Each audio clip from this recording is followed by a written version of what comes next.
تو زندگی کی اصل کیا ہے زندگی کی؟ شاہ صاحب زندگی کا سب سے بڑا المیہ زندگی ملنے کے بعد جب پتہ لگتا ہے زندگی کیا ہے تو وہ بچی نہیں ہوتی. اللہ اکبر. یہ بڑی دیر ہو چکی ہوتی ہے. خوش قسمتی یہ ہوتی ہے کہ آپ کے پاس زندگی بھی ہے اور یہ شعور بھی ہے کہ یہ زندگی ہے. عموماً بڑا وقت گزرنے کے بعد یہ شعور آتا ہے. وقت تھوڑا ہوتا ہے پھر آپ کے پاس. کس وقت تک ایوریج یا زیادہ تر کس عمر میں آپ کو یہ شعور آنا شروع ہوتا ہے؟ دیکھیے پہلے تو عمر کی ڈیفینیشن ہی بڑی غلط ہے. اگر کوئی پوچھے آپ سے کہ وسیع شاہ صاحب کی عمر کتنی ہے, قاسم علی شاہ کی عمر کتنی ہے, تو ہم وہ بتائیں گے جو بیت چکا ہے وقت. ٹھیک. اصل عمر وہ ہے جو بچی ہوئی ہے, وہ پتہ ہی نہیں ہے. انسرٹنٹی دیکھیے کہ آپ کو کل کا پتہ ہی نہیں ہے, اگلے لمحے نہیں پتا. اور ہم سب جو دوست بیٹھے ہم سب کی زندگیوں میں 2-4 ایسی کہانیاں ضرور ہوں گی. کل تو ملا تھا, کل تو بیٹھا چائے پی رہا تھا, راتی میں ملے 2 گھنٹے پہلے تو گل کر رہا سی, وہ ایک ہی ہو گیا. انسان کو موت ایک نا الائنمنٹ ورڈ ہے انگلش میں. الائنمنٹ عموماً کسی چیز کو سیدھا کرنے کے لیے ہوتی ہے. اور آپ دیکھیے نشانہ بھی لینا ہوتا ہے تو آپ نالی جو بندوق کی ہے اس میں جو اگلا مکھی ہے اس کے ساتھ آپ جوڑتے ہیں تو وہ الائنمنٹ ہوتی ہے. جب تک آپ موت کو یاد نہیں رکھتے زندگی کی سمجھ نہیں آتی. زندگی کی الائنمنٹ جو ہے آپ کو الائنمنٹ نہیں ہوتی. یعنی آپ انجام کو سامنے رکھے بغیر اگر زندگی گزار رہے ہیں تو وہ زندگی کو شعور والی زندگی نہیں ہے, بھیڑ بکریوں والی زندگی ہے. آپ کی انسان کی اور باشعور انسان والی زندگی وہ زندگی ہے جس میں آپ کو موت یاد رہے. ایک کہا جاتا ہے 2 جملوں میں کہ جی ماری جانا ہے تو پھر کی کرنا ہے, لیکن دوسرا جملہ ہے کیونکہ مار جانا ہے کچھ کر کے جانا ہے. یعنی کچھ کر کے جانا اور پھر اس کو احکام الہی کی پابندی میں کر کے جانا, یہ یاد رکھنا کہ میں آیا ہوں, میں نے جانا ہے اور اس کا حساب ہے, اس کا حساب کتاب ہونا ہے, پھر آپ سنجیدہ ہو جاتے ہیں. میں سمجھتا ہوں کہ زندگی میں غیر سنجیدگی موت ہے. زندگی سنجیدگی کے ساتھ زندگی ہے کہ یہ وقت گزرا جا رہا ہے, یہ واپس نہیں آئے گا. شاہ صاحب دیکھیں نا بے بسی کیا ہے, دنیا کا کوئی کھرب پتی ہو, بلینئر ہو, طاقتور ترین انسان ہو, ایک لمحہ واپس نہیں لا سکتا جو گزر گیا. جو گزر رہا ہے اور جو آنے والا وقت ہے اس کو اس سنجیدگی سے لینا, یہ دوبارہ نہیں آنا. اسی لیے تو کہا جاتا ہے کوئی کسی پہ سب سے بڑا احسان کر سکتا ہے تو وہ وقت دے سکتا ہے, کیونکہ وہ واپس نہیں آ سکتا. تو آپ زندگی کو سنجیدہ کرنے کے لیے مفتی صاحب یہاں بیٹھے, میں ہمیشہ اس سند لینے کے لیے اپنے حوالوں کے پاس جاتا ہوں, پاس بیٹھے, کہ جنازے کا جو ثواب ہے کسی کے جنازہ پڑھنے کا, وہ بھی دراصل اس سنجیدگی کو پیدا کرنے کے لیے ہے کہ آپ نے بھی جانا ہے. جس کو آپ قبر میں اتار رہے ہیں, یاد رکھیے آپ کی بھی باری آنی ہے, آپ نے دنیا سے جانا ہے. آنکھوں کی بینائی کو سمجھتے ہیں بینائی ہے, یہ بینائی نہیں ہے. دل کی جو بینائی ہے, دل کا روشن ہونا, اور دل کے روشنی کا مطلب یہ ہے کہ آپ کی آنکھ جو دیکھتی ہے جمع کی ہے, شاید وہ جمع کیا اپنے استعمال نہ کرنا ہو. شاہ صاحب میں نے ایک پراپرٹی خریدی, میں حیران کہ اس پراپرٹی سے 2 3 4 5 8 قدم پہ قبرستان ہے. جس سے میں نے خریدی اس کچھ ہی عرصے کے بعد اس قبرستان میں دفن ہو گیا. میں نے پتا کیا کہ اس گھر میں وہ کتنا عرصہ رہا, پتہ لگا 24 سال رہا. میں نے کہا وہ روز اپنی قبر کے پاس سے گزر کے جاتا تھا, اسے پتا نہیں تھا میں انڈے ڈبل روٹی بچے چھوڑتا ہوں, ان کو جوان کر رہا ہوں, اکٹھا کرتا جا رہا ہوں, ضربے دیتا جا رہا ہوں, پٹرول پمپ خریدتا جا رہا ہوں. کبھی سوچا تھا کہ چند قدم پہ میں نے دفن ہونا ہے اور مٹی میں چلے جانا ہے. دراصل یہ جو فردوسی بننا ہے یا یہ جو بڑا انسان بننا ہے, میرا خیال ہے اس کو بھی بڑی خوبصورت بات راشد صاحب نے کی, یہ ایک بار ملی ہے, ری ٹیک تو ہے نہیں. جو اس کو ایک بار ملنے کے بعد اس کی قدر کرتے ہوئے گزارتا ہے وہ مقام پائے نہ پائے اس جینے کا حق ادا کر دیتا. اللہ اکبر. یہ جو اینگل ہے خلوص کا, یہ جو خلوص کے رشتے ہیں کہ میرے احباب بھی حاضر ہوں, کیا بات ہے, فیملی ماں باپ بھائی بہن بیٹا تو ہیں, میرے احباب بھی حاضر ہوں, اس اینگل کو کیسے دیکھتے ہیں؟ یہ جو خلوص, جب آپ عشق رسول میں مبتلا ہوتے ہیں تو دل آپ کا کیسا خالص ہو جاتا ہے؟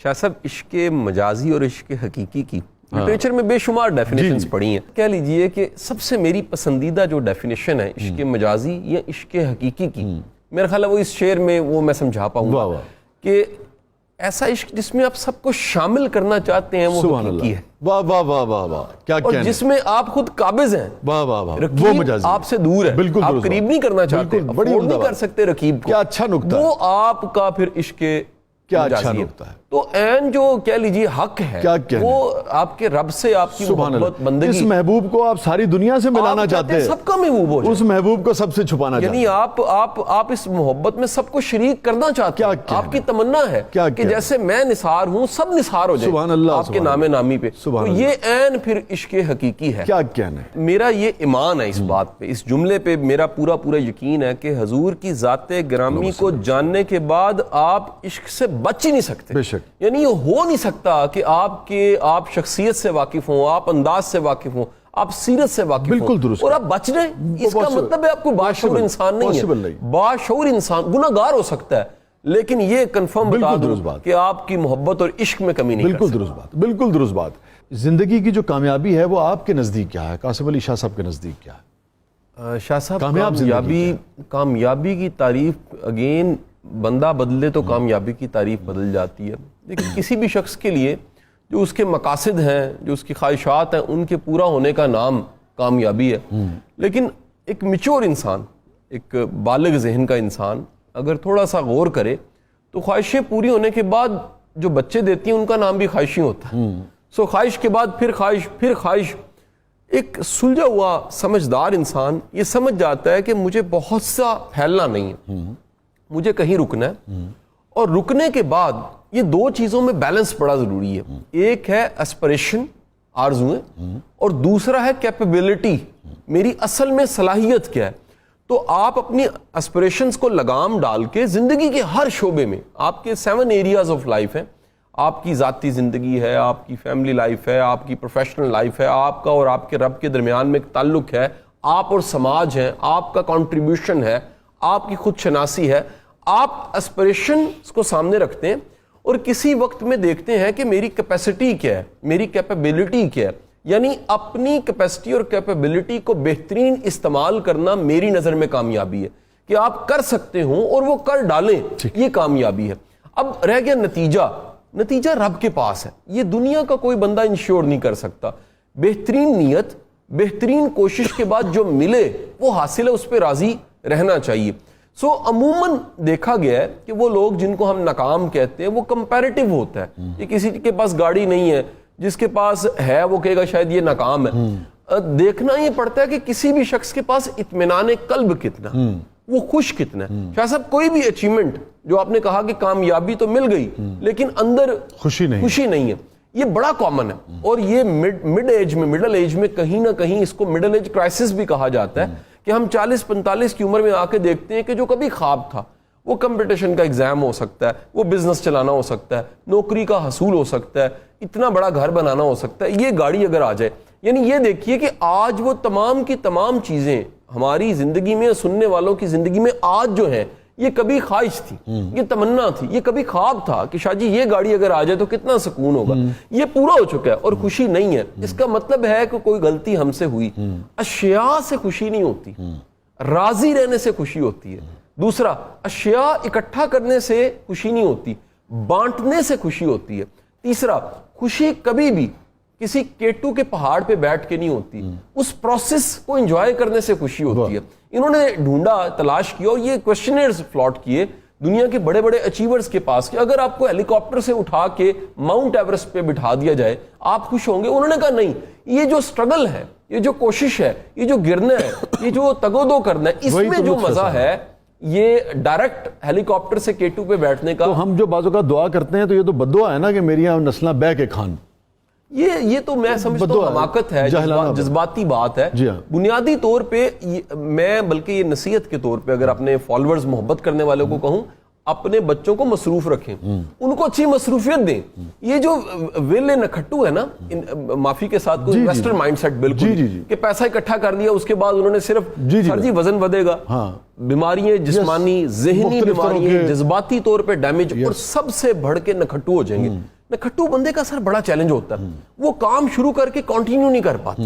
بڑے لوگ ایسے ہیں, یہ ویسے ایک موضوع یہ بھی بنتا ہے کہ ایک مردوں کی ایک قسم ہے سر جو نوکری نہیں کر سکتے, جو کام نہیں کر سکتے, انہیں کام ملے بھی وہ کنٹینیو نہیں کرتے, وہ درمیان میں چھوڑ دیتے ہیں اور کوئی جواز بناتے ہیں کہ جی باس کے ساتھ میری نہیں بنی, وہاں ماحول ٹھیک نہیں ہے, گالی گلوچ ہے, کوئی نہ کوئی وہ الزام بنا کے وہاں سے بھاگ جاتے ہیں, حالانکہ چھوٹے کام ہی بڑے کام ہوتے ہیں. یعنی میں شاہ جی کہوں کہ کسی زمانے میں اگین ایک چھوٹا سا واقعہ یاد آتا ہے. میں زمانے طالب علمی میں کہیں پر کنسٹرکشن ہمارے گھر کی ہو رہی تھی کوئی, تو میں نے دیکھا کہ ایک جو مستری تھا اس میں بڑا نخرا تھا. تو کسی نے کہا کہ یہ تم تھوڑی سی ہیلپ کرو, اس نے کہا یہ مزدور دا کام ہے. 10-12 سالوں بعد میں نے دیکھا وہ مستری کا مستری تھا, لیکن کئی مزدور مستری سے ٹھیکیدار بن چکے تھے. یعنی جس کو چھوٹے کام میں شرم ہے وہ کبھی عروج حاصل نہیں کر سکتا. ہمیں زندگی میں تھوڑا سا بے شرم ہو کے چھوٹے چھوٹے کام کرنے چاہیے. اور بچوں کو بھی, ہم کل بریک میں شاید بات کر رہے تھے کہ ہمارے گھروں میں کوئی جینٹل مین تو اپنے بچوں سے سرو کروا, کہ ان کے اندر یہ تھوڑی سی بے باکی آئے اور وہ تھوڑی سی شرم جائے, حجاب ختم ہو کہ اگر وہ سرو کریں گے تو سرو کرنے سے چھوٹے نہیں ہوں گے, بڑے بنیں گے. بالکل ٹھیک بات.